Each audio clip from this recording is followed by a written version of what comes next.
Como los cuervos. Jeffrey Archer. Capítulo número 40.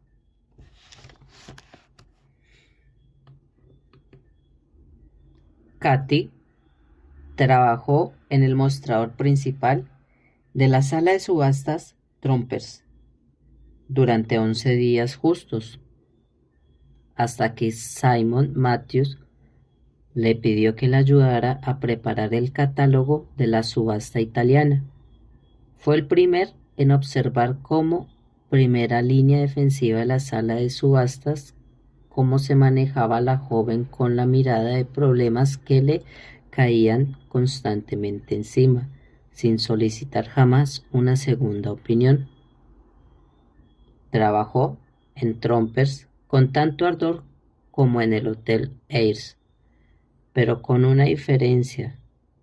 Ahora acudía al trabajo con ilusión y entrega. Katy por primera vez en su vida se sintió parte de una familia, porque Rebecca Trumper siempre trataba a los empleados con cordialidad y dulzura de igual. Su sueldo era muchísimo más generoso que el salario mínimo recibido de su anterior patrón, y la habitación que le asignaron sobre la carnicería el número 135 era palaciega en comparación con el cubículo situado en la parte trasera del hotel. Averiguar más cosas sobre su padre perdió importancia en cuanto empezó a demostrar que se merecía su puesto en Chelsea Terrace. 1. Lo primero que hizo Katy para preparar el catálogo de la subasta italiana fue estudiar la historia de los 59 cuadros que iban a participar. A este fin, se desplazó de biblioteca en biblioteca y telefonió a todas las galerías para rastrear sus orígenes. Al final, solo un cuadro se le resistió, el de la Virgen María y el Niño. Carente de firma o antecedente histórico aparente de que procedía de la colección particular de Sir Charles Trumper y era propiedad ahora de una tal señora Kit Bennet. Katy preguntó a Becky si podía ayudarla y descubrió que su patrona sospechaba que pertenecía a la escuela de Bronzino. Simon, que iba a dirigir la subasta, sugirió que examinaran los volúmenes de recortes de periódicos. Casi todo lo que necesitas saber sobre los Trumper está ahí. Katy salió al instante del mostrador principal y preguntó dónde guardaban los archivos. Los archivos están en la cuarta planta, en esa pequeña habitación que hay al final del pasillo, le dijeron. Cuando encontró el cuarto que albergaba los ficheros, tuvo que eliminar una capa de polvo y una telaraña a fin de echar un vistazo a los anuarios. Se sentó en el suelo y las piernas dobladas bajo el cuerpo, y siguió pasando las páginas, cada vez más absorta en la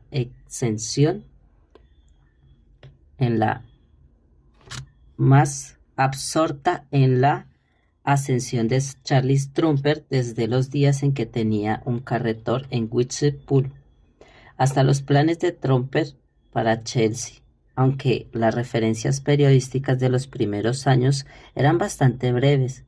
Un pequeño artículo en el Evening Stand llamó la atención de Katy. El paso del tiempo había teñido de amarillo la hoja, y en la esquina superior derecha, apenas discernible, se leía la fecha 8 de septiembre de 1922.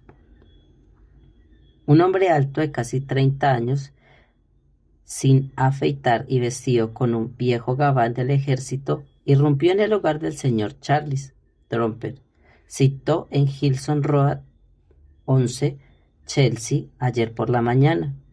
Aunque el intruso escapó sin nada, la señora Trumper, embarazada de 7 meses de su segundo hijo, se desmayó a causa del sobresalto, siendo conducida al hospital de St. Guido por su marido.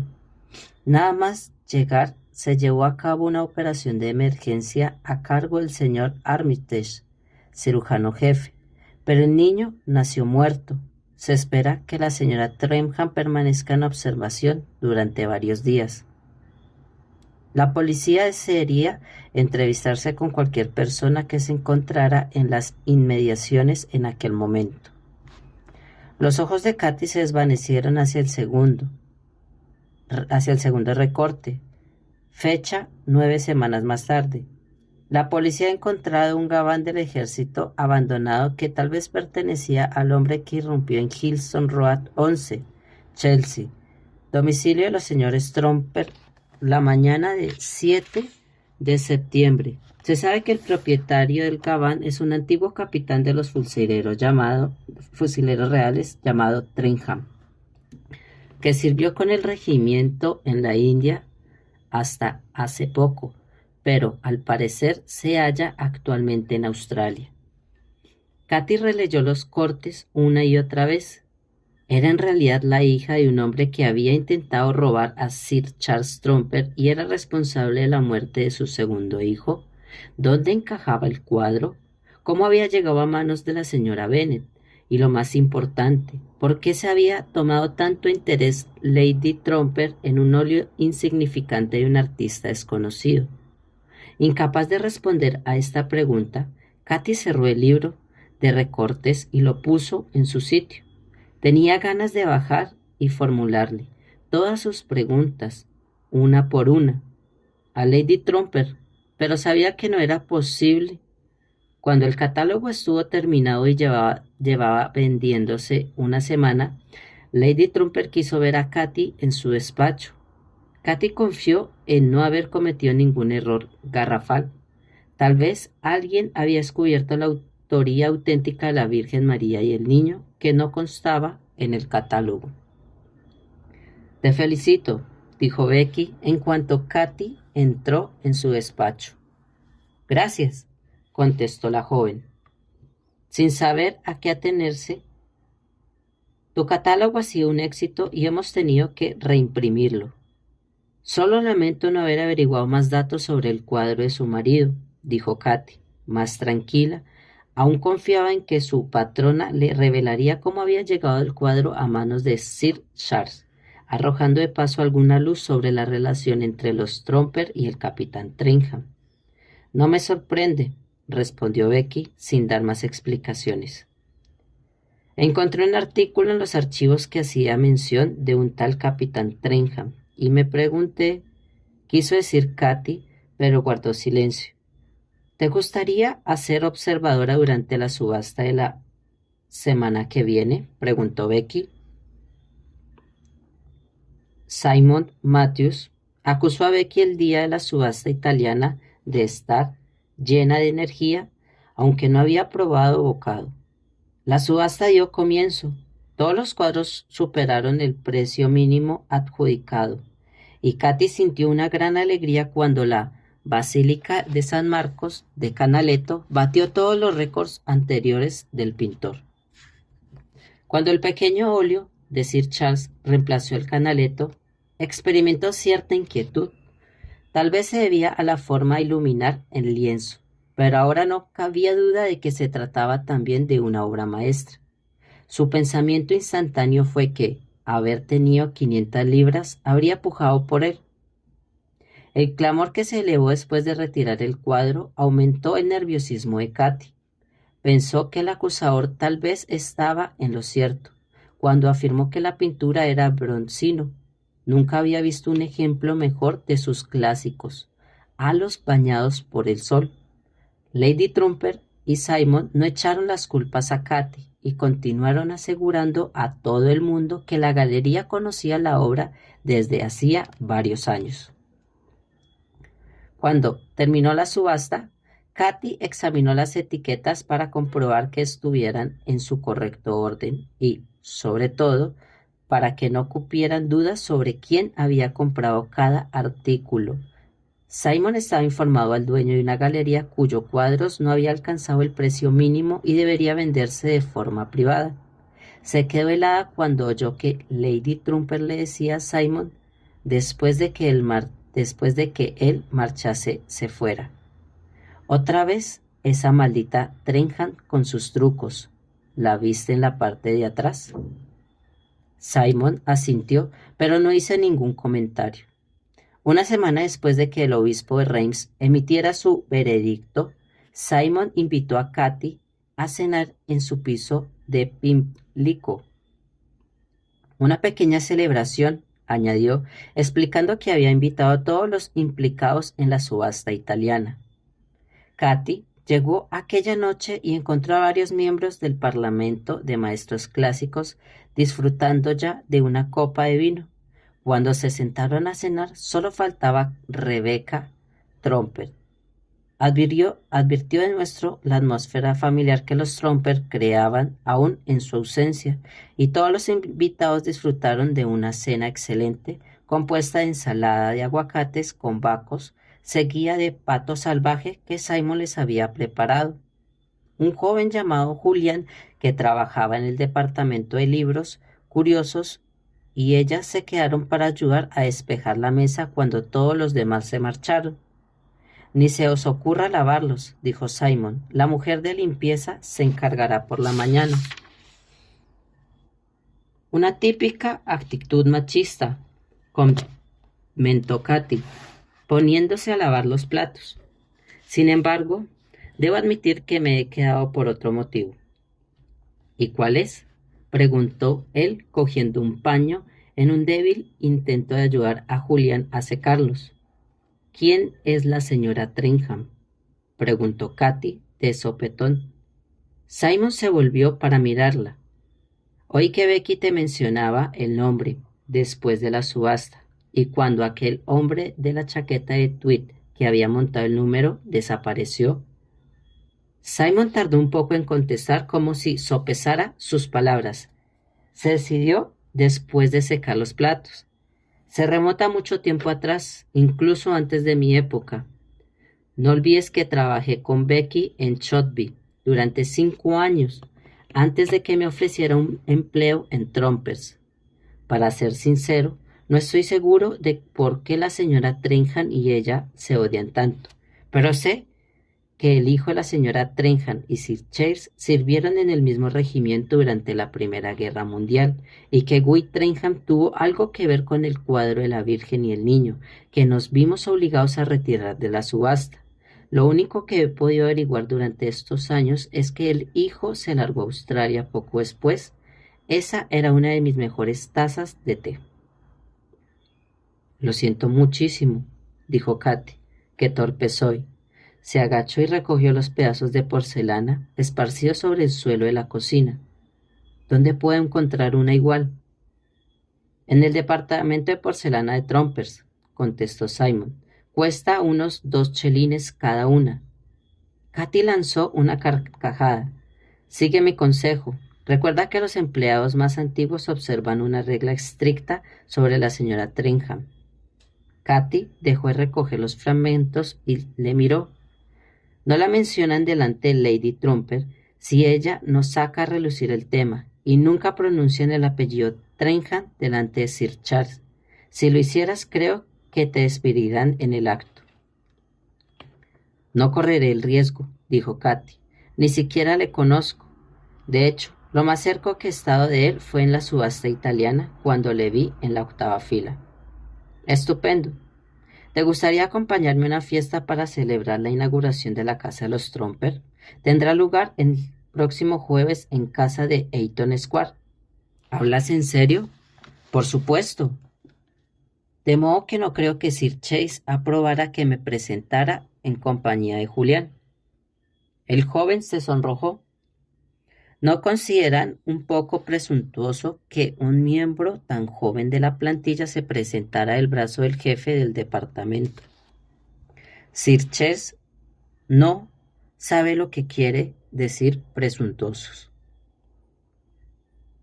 Katy se pasó muchas horas aprovechando los descansos para comer, recorriendo los boutiques de Chelsea hasta elegir lo que ella consideraba apropiado para la fiesta de los Tromper. Se decidió por un vestido de color girasol con un cinturón ancho que la dependienta descubrió como ideal para una fiesta. Katy terminó en el último minuto de su largo o escaso. Largo fuera demasiado atrevido para una ocasión tan señalada.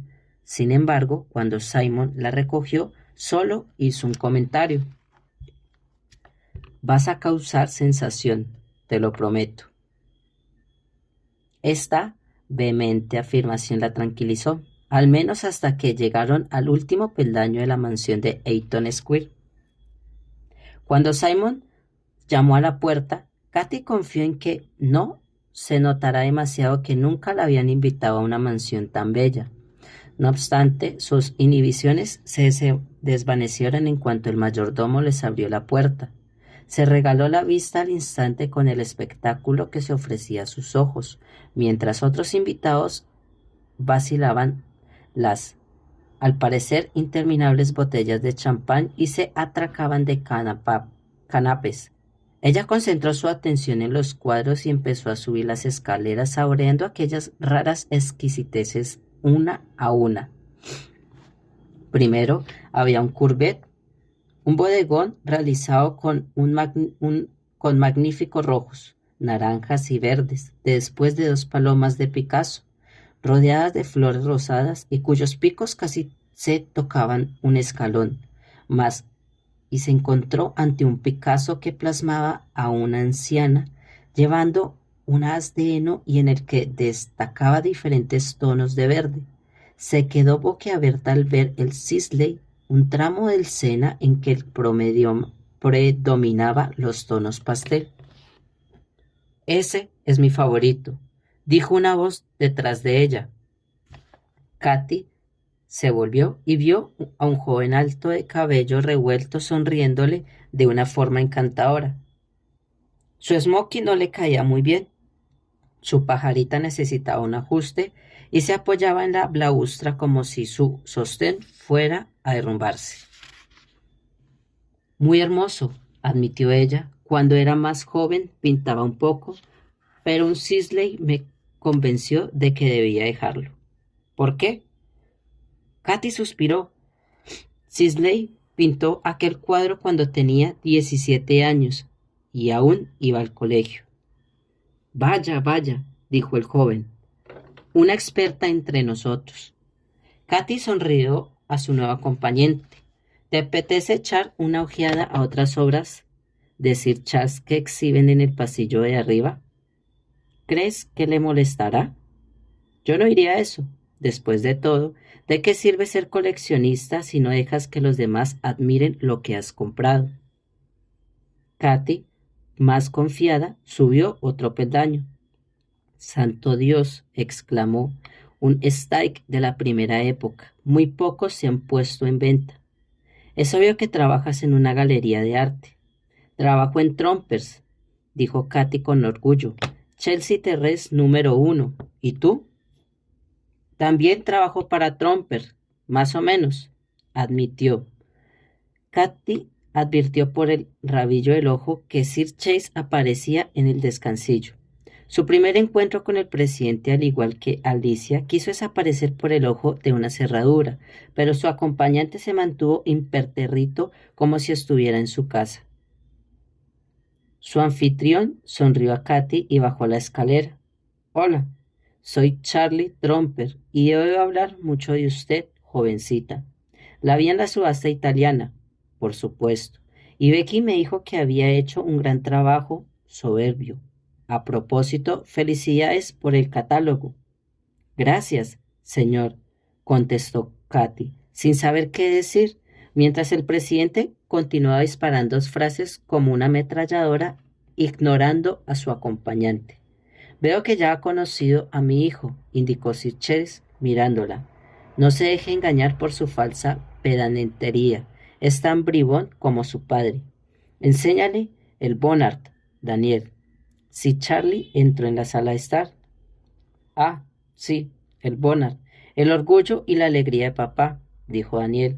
No se me ocurre una manera mejor de llevar a una chica al dormitorio. ¿Eres Daniel Tromper? No, Raffles, el conocido ladrón de obras de arte, dijo Daniel cogiendo la mano de Katy y guiándola hasta la habitación de sus padres. Bien, ¿qué te parece? preguntó él. Magnífico, fue el único comentario de Katy cuando vio el enorme desnudo de Bernard Michael, su amante secándose, que colgaba sobre la cama de matrimonio. Mi padre está inmensamente orgulloso de esta dama, explicó Daniel, como nunca deja de recordarnos. Pagó solo 300 guineas por ella. Tiene un gusto excelente. El mejor ojo, inexperto en mercado, como diese siempre mamá, y como ha elegido cada cuadro que cuelga en esta casa. ¿Quién le va a llevar la contraria? ¿Tu madre no ha elegido ninguno? Ni hablar. Mi madre es, por naturaleza, una vendedora, mientras que mi padre es un comprador. Una combinación inigualable desde que Dubin y Bernstein monopolizaron el mercado artístico. Los dos habrían merecido dar con sus huesos en la cárcel, dijo Katy. A este respecto, me parece que mi padre terminará en el mismo sitio que Dubin. Katy rió. Creo que ahora deberíamos bajar y apoderarnos de un poco de comida antes de que todo desaparezca. Cuando entraron en el comedor, Katy observó que Daniel cambiaba de sitio 2 tarjetas. Bien, que me cuelguen, señorita Ross, dijo Daniel, ofreciéndole una silla mientras los demás invitados buscaban sus lugares. Después de tantos esfuerzos, descubrió que nos han sentado juntos. Katy sonrió cuando se sentó al lado, observando a otra chica que buscaba desesperadamente su tarjeta. Daniel contestó a todas sus preguntas sobre Cambridge y a su vez quiso saberlo todo acerca de Melbourne, una ciudad que nunca había visitado. Por fin surgió la pregunta inevitable. ¿A qué se dedican tus padres? No lo sé, respondió Katy sin vacilar. Soy huérfana. Estamos hechos el uno para el otro, sonrió Daniel. ¿Por qué? Soy hijo de un verdulero y de la hija de un panadero de Whitchpool. Una huérfana de Melbourne, has dicho. Ocupas un peldaño superior al mío en la escala social, te lo aseguro. Katy rió cuando Daniel remontó las primeras ocupaciones de sus padres. A medida que avanzaba la velada, Katy pensó que aquel hombre era el único con el que desearía hablar sobre sus orígenes inexplicados e inexplicables. Mientras tomaban café, Katy reparó con una chica bastante tímida que se hallaba de pie detrás de su silla. Daniel se levantó y le presentó a Marjorie Carpen, una estudiante posgraduada de Girton. No cabía duda de que era la invitada de Daniel y que se había quedado sorprendida, por no decir decepcionada, cuando la vio sentada junto a él durante la cena. Los tres charlaron sobre la vida en Cambridge hasta que Daphne Wilson golpeó la mesa con una cuchara y, tras conseguir atraer la atención de todos, pronunció un discurso en apariencia improvisado, pero que, en opinión de Katy, lo tenía cuidadosamente preparado desde hacía días. Cuando brindó, los invitados se pusieron en pie y alzaron sus copas por Trumpers. La marquesa a continuación hizo obsequio a Sir Charles de una réplica en plata de 147, a juzgar por la expresión de su rostro. Charlie se sintió muy complacido. Tras un discurso muy ingenioso, tampoco improvisado, sospechó Katy. Su anfitrión tomó asiento. Debo irme, anunció Katy unos minutos después. He de levantarme pronto. Encantada de conocerte, Daniel, añadió, adoptando una repentina formalidad. Se estrecharon las manos como extraños. Nos veremos pronto, dijo Daniel. Katy fue a despedirse de sus anfitriones y les agradeció la maravillosa velada. Se marchó sola, después de comprobar que Simon mantenía una animada conversación con un joven rubio que trabajaba después hacía poco en alfombras y tapices. Volvió paseando sin prisa a Chelsea Terrace, disfrutando de la noche, y llegó a su piso de 135, pocos minutos después de la medianoche, sintiéndose un poco como Cenicienta. Mientras se desnudaba, pensó en lo agradable que había sido la velada, sobre todo por la compañía de Daniel. El placer de ver tantas obras de sus artistas favoritos, se preguntó si sus pensamientos fueron interrumpidos por el timbre del teléfono. Como ya era muy tarde, pensó que alguien se habría equivocado de número. Te dije que nos veríamos pronto, dijo una voz. Vete a la cama, bobo. Ya estoy en la cama. Te llamaré por la mañana. Katy oyó un clic. Daniel telefonió de nuevo, pocos minutos después de las 8. Acabo de salir del baño, anunció.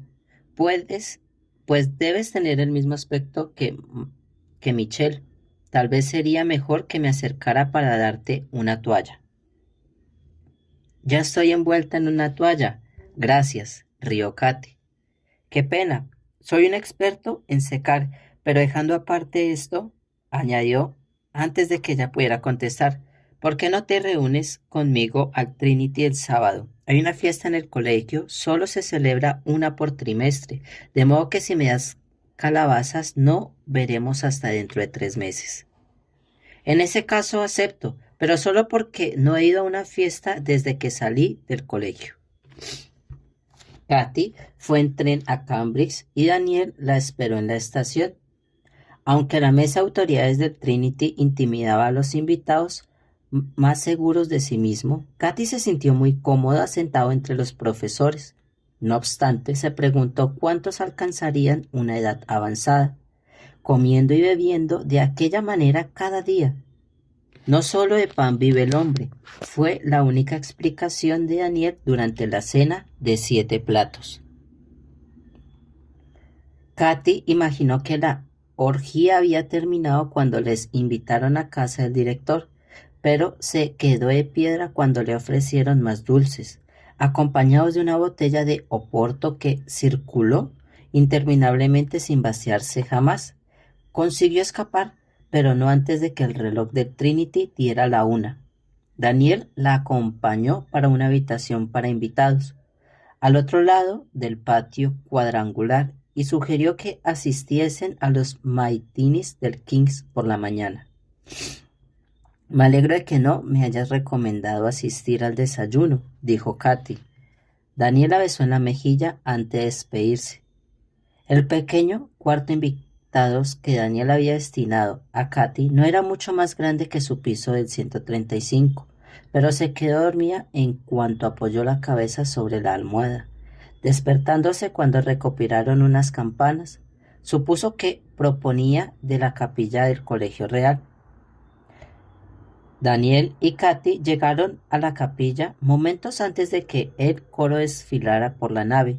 El cántico resultaba mucho más emotivo que en el disco de Katy, pues solo la foto del coro en la solapa daba una leve idea de cómo sería la experiencia.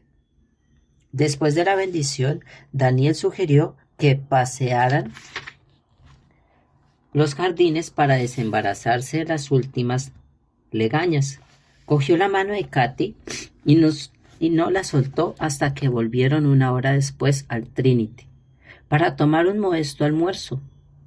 Por la tarde la llevó al Museo Fitzwilliam, donde Katy se quedó fascinada al ver el santuario devorando a sus hijos de Goya.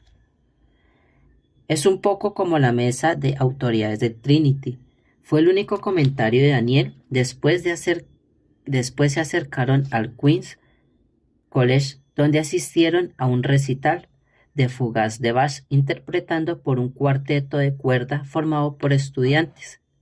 Cuando salieron ya habían encendido las luces de gas que flanqueaban la calle de Queen.